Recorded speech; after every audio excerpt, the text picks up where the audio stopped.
no mantiere kar kae lek mare mar bedo jakom mar AUC. Ok nanga wach gi surety moro nang'e kuma baba nitie, but bedo ni entie odwa laro kom mar AUC mabiro ni, it involves a lot of shuttle diplomacy makok wanene locally to nitie gik ma ong'e ni koro dhi mbele behind the scenes ma would not involve us nikech ma ok kura migoyo e Kenya ka, ma kura migoyo gi state parties mang'eny. To ne waneno kata ndalo mok 2017 emane wakwongo, akiaka emane wakwonge, but Amina Mohamed ne dwaro komni to nolare gi Musa Faki ma koro tam ne rumo higani, be tam ne koro serumo.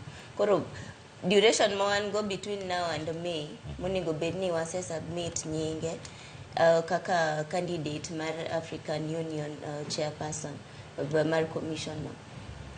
Chuno ni nyaka seche moko koro lal, dhi chuno ni nyaka obed maonge ka nikech nyaka owuogi jopinje maoko nikech makura ombulu migoyo gi representatives mag every nation, to we need that 2/3 majority. To gik mosebedo katimore wang'eyo ni baba ng'at ma connected, osebedo kowuotho gi jopinje mang'eny e Africa ka, he is a perfect pan-Africanist. To sani tapani onego bed ni waweyo omanyo ombulu kuma manyeno. Kuma entie should not bother us right now, but the connection mar bedo no lal ka NADCO report cho wuok kanye manitie shida implementation mar NADCO ni.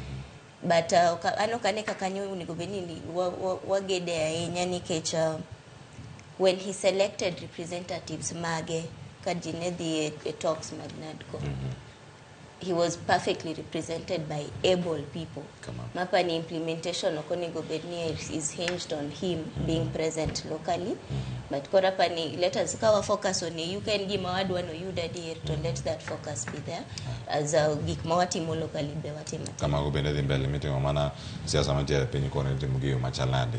Mheshimiwa Board Chief an kuomi kore waju kuom jotwak temo loso kawuono in makore en adieri ni intu ja chama mar ODM ijazi miyo ma en jatendi to apenjo jatendi ntiere kanye to chenro mage gin mage dipo ni bende ne mudho kaka Brenda ne mudho. Brenda wacho ni en okia kamiro me Raila kata ka ponya ne kata ka ponya wacho ni entie okia ni en kanye to sani penjo moganda penjo ni entiere kanye moko sigolo pachgi omanyo mbulu entiere kama chalande waseneno chal mag program mage kaka dhi bedo e dwe mabiro.